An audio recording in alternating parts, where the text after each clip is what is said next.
Dealing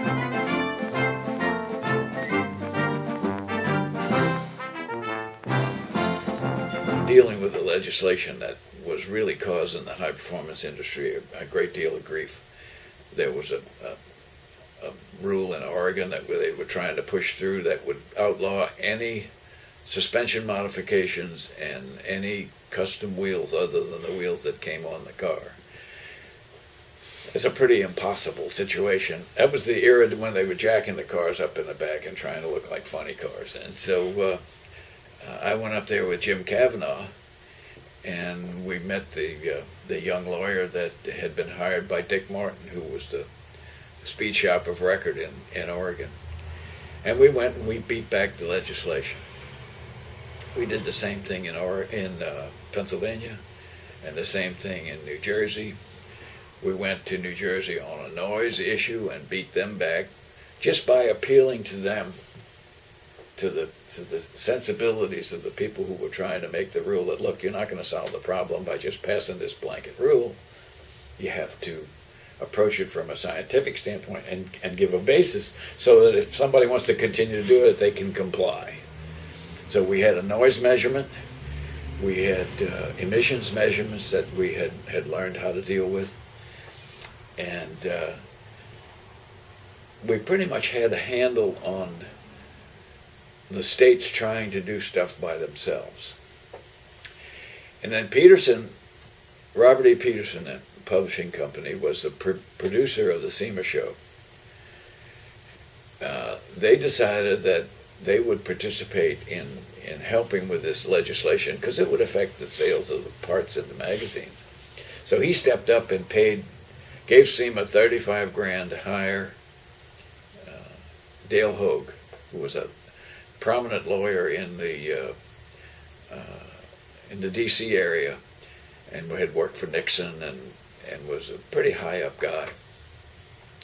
And so he came in, and he was brilliant in that he knew how to manipulate the wording to present to these people who were trying to make these rules, and we bowled them over with technicalities, language that they could use and accomplish what they're after without making everything against the law. He was really good at that, and he taught me a great deal.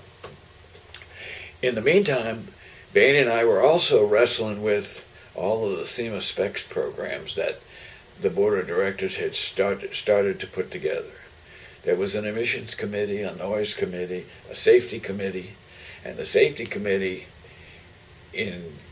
included specs for chassis, specs for street wheels, a bull wheel test that would test an aftermarket wheel to make sure that it was a safe proposition, fire suits,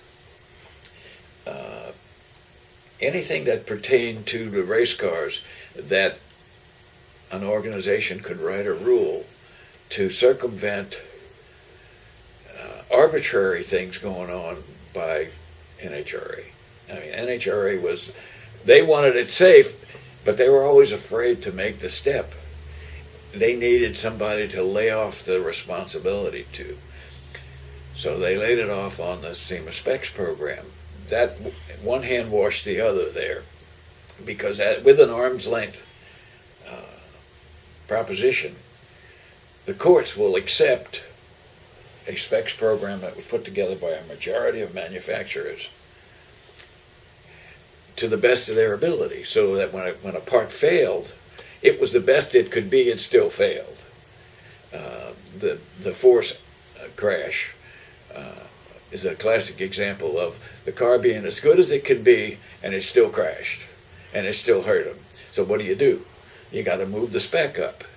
And so that was the responsibility of Banny and I at SEMA, with various committees of active manufacturers who did what we recommended that they do in order to accomplish the spec that would provide the racing organizations with the appropriate information so that they could continue to police the race cars and make it as safe as it could make it.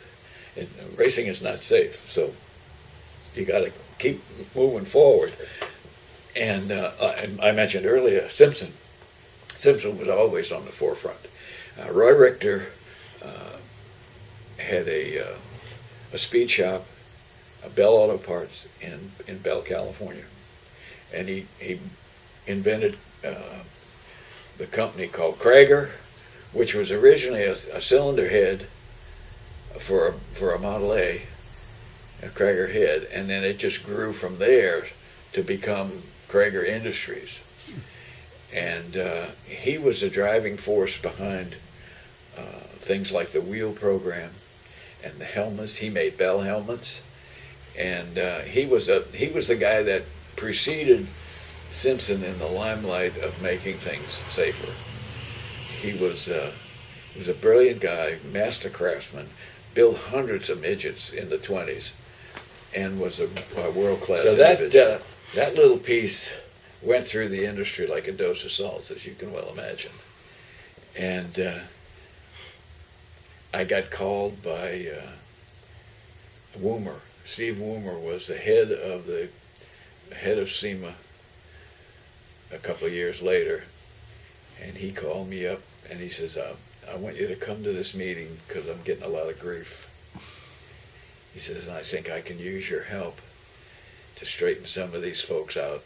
So I gained substantial stature in that I was, according to the people who were not in it just for themselves, but who were looking out for the industry. They viewed me in a different light in that they saw that I wasn't just doing this for grins. This was something that had a direct impact on their life and their livelihood. So it gave me a certain amount of respect within the industry, and that pleased me because that's really where I was headed. The Wavemaker was intended to be funny, but informative at the same time. And over those years that I wrote those columns, I gave everybody that deserved it their just due, and I also did make the effort to tear down whatever silly things that I thought they were throwing in the way, and making it difficult for an individual to survive on an equal basis. And, leveling the playing field is what I thought my role was at that point. So I worked for the agency from 77 to 84, and through writing for different magazines on an off-the-cuff basis, like Road and Track would call me and say, would you review this book for us? Because it was on Hot Rod. I think Dean Batchelor's book had come out during that period, called The American Hot Rod, and they asked me to do the review for it. And David E. Davis had hired me to do the occasional piece for Automobile Magazine. So my name was out there in the writing world, and I still had all my connections with the press people. And so one day, a guy called me from Detroit, and he said, I really need your help. He said, I got to find somebody to start handling some cars on the West Coast. I said, well, I'll see what I can do. Tell me about it, and he told me. And so I sent him a couple of people. It turned out that Porsche was splitting up with Audi.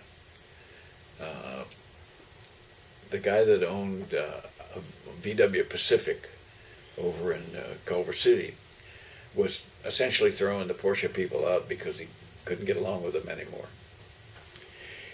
And so that was okay because they would take their cars elsewhere, but the press cars had to be handled, and they had been handling them within the Volkswagen network. So after having sent him several people that he didn't approve of, I said, why don't I do it? And he said, would you? I said, well, I know all the press people. I said, let me see if Patty's up for that. So I went home and told her, I said, what do you think about me starting a business of handling press cars? And she said, well, sounds okay to me if that's what you want to do. She was working at Pioneer and making a good salary, so it wasn't like we were going to starve for a while in order to start this business. So I said, okay, I'll do it. So the night after Thanksgiving, about 6 o'clock in the evening, 1984, guy shows up at my door with a brand new 1984 S Porsche 928. Beautiful thing. I mean, it's stunning. 4-cam V8, fuel injected, around 150 miles an hour easy. So I said, well, this is nice. He handed me the keys and says, have a nice day. And away he went. So that started my business right there. 2 weeks later, a week later, the truck arrived with 5 red Porsches, two 911s, two 924s, two 944s, and I forget what they were all the current year, 84. That started me going. 928? 928, 84. Front engine? Yeah. Front engine, V8, big car. Yeah. I think it was 3 911s, a Roadster, a Coupe, and a Cabrio, because they had that bar across the top. Like a roll bar? Yeah.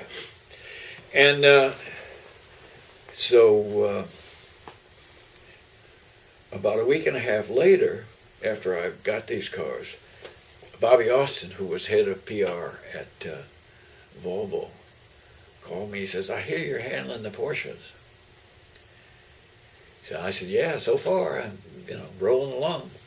He said, well, I want you to go down to the Wilshire Westlake garage and get my Volvos and do that for me. And I said, okay, how many? He says, 11. I'd been operating out of my driveway at this point. So I said, well, I guess I got to go get a facility. So I went over in Vermont and I rented 2,000 square feet. And I put everything in that building, and we still operated at the house. And I guess right after the first of the year, Peugeot called, and they had cars. And my friend Max Jameson, who had been working at Toyota and knew me well, had gone and started up Hyundai. So he called me and said, we have some Hyundais for you. And it grew like that. By April, I had 35 cars. And we've been doing the same thing now for 27 years. We've had a high of 700 cars. We average at this point about 450 cars with 11 accounts. And I'm rolling along. The business is going, what have you. And the folks at Publications International called me. And they said, we got your name from Chris Poole. We want to come out and talk to you about a book. Okay with me. Come on out and talk. They came out and we made a deal. And I did the book. And here's a copy of it. This came out in 2003. And it's chronicle history of the hot rod from after the war to 2003. Very proud of that. It sold 2 printings of 15,000 each, which I'm told is one of the highest selling hot rod type books, hardcover books, in recent history. So that was a feather in my cap. I like that. As this business kind of solidified itself, I contemplated running a drag car again.